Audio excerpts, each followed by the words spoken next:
Decode the World Unfiltered.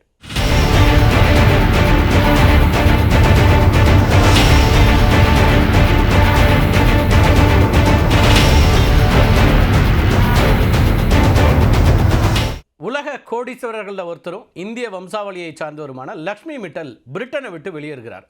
இது பற்றி தான் இன்றைக்கு டீகோட் பகுதியில் நம்ம பார்க்க இருக்கிறோம். என்ன காரணம் அப்படின்னு உங்களுக்கு ஒரு கேள்வி எழலாம். பிரிட்டன் அரசு கொண்டு வர திட்டமிட்டிருக்கக்கூடிய பரம்பரை வரி, அதாவது இன்ஹெரிட்டன்ஸ் டேக்ஸ், இதுதான் முக்கியமான ரீசனாக இருக்குது.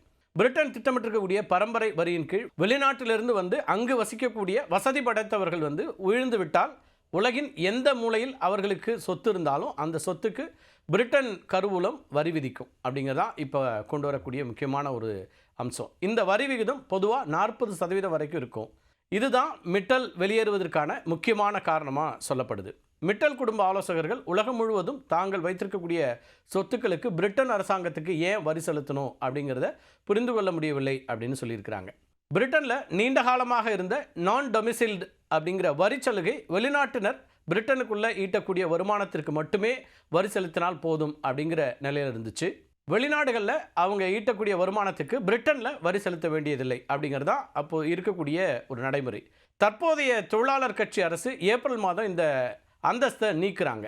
அது மட்டும் இல்லாமல் அடுத்து வரக்கூடிய பட்ஜெட்லையும் செல்வந்தர்களுக்கு எதிராக மேலும் பல வரி உயர்வுகளை கொண்டு வரக்கூடும் அப்படிங்கிற எதிர்பார்ப்பு இருக்குது.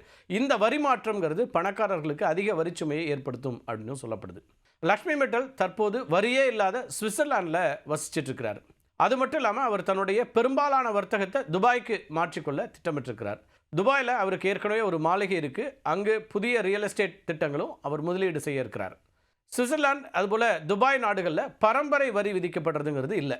இது மிட்டல் போன்ற உலகளாவிய பணக்காரர்களுக்கு தங்களுடைய செல்வத்தை பாதுகாத்து எதிர்கால சந்ததிகளுக்கு மாற்றுவதற்கு ஒரு உகந்த இடங்களாக பார்க்கப்படுகின்றன. யார் இந்த லக்ஷ்மி மிட்டல் அப்படின்னு தெரியாதவங்களுக்கு ரொம்ப சுருக்கமாக நம்ம பார்த்துலாம். ராஜஸ்தானை சார்ந்தவரான லக்ஷ்மி மிட்டல் 1995ஆம் ஆண்டு பிரிட்டனுக்கு குடிபெயர்றாரு. அன்று முதல் பிரிட்டனுடைய ஸ்டீல் வர்த்தகம் மிட்டலை சுற்றி தான் சுழண்டுட்டு இருக்கு. உலகின் மிகப்பெரிய ஸ்டீல் உற்பத்தியாளரான மிட்டல் கிங் ஆஃப் ஸ்டீல் அப்படின்னு அழைக்கப்படுறாரு. 2006ஆம் ஆண்டில் அவர் லக்சம்பர்க்கை சேர்ந்த ஆர்சிலருங்கிற நிறுவனத்தை கைப்பற்றியதன் மூலமாக ஆர்சிலர் மிட்டல் அப்படிங்கிற உலகின் மிகப்பெரிய ஸ்டீல் உற்பத்தி நிறுவனத்தை உருவாக்குறாரு. இது எஃகுத்துறையினுடைய வரலாற்றில் ஒரு முக்கியமான மைல்கல் அப்படின்னே சொல்லலாம். இந்த நிறுவனத்தினுடைய மதிப்பு மட்டும் சுமார் 6 லட்சம் கோடி ரூபாய். லண்டனில் இருந்தபடியே தன்னுடைய வர்த்தகத்தை ஐரோப்பா அதேபோல் உலக நாடுகள் முழுவதும் குறிப்பாக நஷ்டத்தில் இயங்கக்கூடிய ஸ்டீல் ஆலைகளை விலைக்கு வாங்கி அவற்றை லாபகரமாக இயக்கிறது, உலக அளவில் அந்த தொழிலை மறுசீரமைப்பது அப்படின்னு இதிலெல்லாம் முக்கிய பங்கு வகிக்கிறார். அதில் ஒன்று கசகஸ்தானை சார்ந்த டெமிர்தா அப்படிங்கிற ஒரு ஆலை. சோவியத் யூனியன் சிதைவுக்கு பிறகு நஷ்டத்தில் அதேபோல் மோசமான நிலையில் இருந்த இந்த ஆலை 1995 மிட்டல் கைப்பற்றி சில வருடங்களையே உலகத்தினுடைய மிக லாபகரமான ஆலைகளில் ஒன்றாக மாற்றுறாரு. இது மிட்டல் சாம்ராஜ்யத்தினுடைய மிகப்பெரிய வெற்றிகளில் ஒன்றாக கருதப்படுது. அது மட்டும் இல்லாமல் செக் குடியரசு, போலந்து, ரொமானியா, பல்கேரியா அப்படின்னு பல நாடுகளில் நஷ்டத்தில் இயங்கி வந்த எஃகு ஆலைகளை கைப்பற்றி தன்னுடைய சாம்ராஜ்யத்தை விரிவுபடுத்துகிறார். நஷ்டத்தில் இயங்கக்கூடிய நிறுவனங்களை லாபகரமாக மாற்றக்கூடிய மிட்டலுடைய உத்தி என்ன அப்படின்னு ஒரு கேள்வி எழலாம். அரசியல் ரீதியாக சிக்கலான அல்லது நஷ்டத்தில் இயங்கக்கூடிய அரசுக்கு சொந்தமான ஆலைகளை தான் மிகவும் குறைந்த விலைக்கு வாங்குறது அப்படின்னு ஒரு பேட்டர்ன் வச்சுருக்காரு. செயல்திறனற்ற மேலாண்மை, அது மட்டும் இல்லாமல் அதிகப்படியான பணியாளர்களை வச்சிருக்கிறது அப்படிங்கிற இடத்துல இருந்து அவங்கள நீக்கி நவீன மற்றும் திறமையான மேலாண்மை நடைமுறைகளை கொண்டு வருவதெல்லாம் இவருடைய பேட்டர்ன். பழைய மற்றும் திறனற்ற உபகரணங்களை நவீனமாக்குறது, உற்பத்தி செலவுகளை குறைப்பது அப்படிங்கிறதான் மிட்டல் கையாண்ட முக்கியமான யுக்திகள் அப்படின்னு பார்க்குறாங்க. இந்த யுக்தி காரணமாக மிட்டல் ஸ்டீல் நிறுவனம் குறுகிய காலத்திலேயே உலக அளவில் மிகப்பெரிய உற்பத்தியாளராக உருவெடுத்து சர்வதேச ஸ்டீல் தொழிலை ஒருங்கிணைக்கக்கூடிய ஒரு சக்தியாக மாறுறார். இது மட்டும் இல்லாமல் லண்டனுடைய மிகவும் விலை உயர்ந்த பகுதிகளில் ஒன்றாக இருக்கக்கூடிய கென்சிங்டன் பேலஸ் கார்டன்ஸ் பகுதியில் பல சொகுசு மாளிகளை மிட்டல் வாங்கியிருக்கிறார். அதில் ஒன்று தாஜ் மிட்டல் அப்படின்னு அழைக்கப்படுது. இந்த வீட்டை அவர் 2004ஆம் ஆண்டில் சுமார் 560 கோடி ரூபாய்க்கு வாங்குறாரு. இந்த வீட்டோட பளிங்கு கற்கள் இருக்குல்ல, இதெல்லாம் தாஜ்மஹால் கட்ட பயன்படுத்தப்பட்ட அதே சுரங்கத்திலிருந்து பெறப்பட்ட பளிங்கு கற்கள். அந்த அளவுக்கு வசதியாக இருந்த ஒருத்தர் தாஜ்மஹாலுடைய அதே பளிங்கு கற்கள் தன்னுடைய மாளிகையில் இருக்கணும்னு அங்கே அவர் வந்து அதெல்லாம் இறக்குமதி பண்ணுறாரு.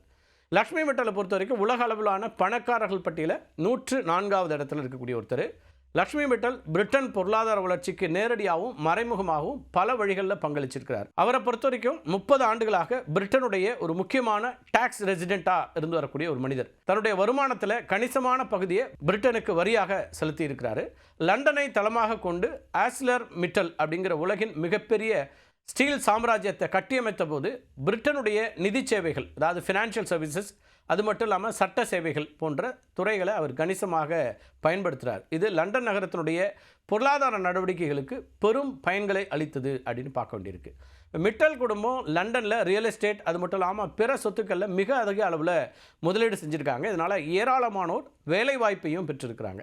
மிட்டல் போன்ற உலக பணக்காரர்கள் லண்டனில் வசிப்பது அப்படிங்கிறது லண்டன் நகரத்தை உலகளாவிய நிதி மற்றும் வணிக மையமாக, அதாவது குளோபல் ஃபினான்ஷியல் ஹப்பா நிலைநிறுத்துறதுக்கு உதவிச்சுன்னே சொல்லலாம். மிட்டலை போலவே வரி சுமைக்கு அஞ்சு ஏராளமான கோடீஸ்வரர்கள் பிரிட்டனை விட்டு வெளியேறி இருக்கிறாங்க அப்படிங்கிறது இப்போ நம்ம கவனிக்க வேண்டியதாக இருக்குது. இம்ப்ராபபிள் நிறுவனத்தை நிறுவிய ஹெர்மன் நருலா, இவரும் வரிக்கு பயந்து துபாய்க்கு குடிபெயர்ந்திருக்கிறார். ஹெர்மன் நருலாவும் இந்திய வம்சாவளியை சார்ந்தவர் தான். மற்றொரு இந்திய வம்சாவளியை சார்ந்த ஷ்ரவின் மிட்டல் துபாய்க்கு இடம்பெயர்ந்திருக்கிறார். ஷ்ரவின் மிட்டல் இருக்கார் இல்லையா, இவர் பாரதி ஏர்டெல் நிறுவனராக இருக்கக்கூடிய சுனில் மிட்டலுடைய மகன். பிரிட்டன் தொலைத்தொடர்பு நிறுவனமான பிரிட்டிஷ் டெலிகாமில் முக்கியமான ஒரு பங்குதாரர். இவங்களை போலவே வரி விதிப்புக்கு பயந்து நிக் ஸ்டாரன்ஸ்கி, அதே போல் ஜான் ஃப்ரெட்ரிக்சன், நசீப் சவரிஸ், இன்னும் நிறைய பில்லியனர்ஸ், ரியோ போன்ற பில்லியனர்கள் பலரும் பிரிட்டனை விட்டு வெளியேறிட்டுருக்காங்க. உலக மகா கோடீஸ்வரர்கள் அடுத்தடுத்து பிரிட்டனை விட்டு செல்றதுனால அந்த நாட்டுக்கு என்ன பாதிப்பு ஏற்படும் அப்படின்னு ஒரு கேள்வி எழலாம். பெரும் பணக்காரர்கள் மிக அதிக அளவில் தனிநபர் வருமான வரி, கேபிட்டல் கெயின்ஸ் டேக்ஸ், அது மட்டும் இல்லாமல் இன்ஹெரிட்டன்ஸ் டேக்ஸ் இதையெல்லாம் செலுத்துகிறாங்க. இவங்க இப்போ வெளியேறதுனால பிரிட்டனுக்கு வரக்கூடிய வரி வருவாய் நிரந்தரமாக இழப்பு ஏற்படும், அந்த வருவாயில் அப்படிங்கிற ஒரு நிலை ஏற்படும். நான் டொமிசைல்டு அந்தஸ்து நீக்கம் மூலமாக கூடுதல் வரி வசூலிக்கலாம் அப்படின்னு அரசு திட்டமிட்டது. ஆனால் பணக்காரர்கள் மொத்தமாக வெளியேறதுனால எதிர்பார்க்கப்பட்ட கூடுதல் வரி கிடைக்குமா, அந்த வரி வருவாயை ஈட்ட முடியுமா அப்படிங்கிற கேள்வி எழுந்திருக்கு.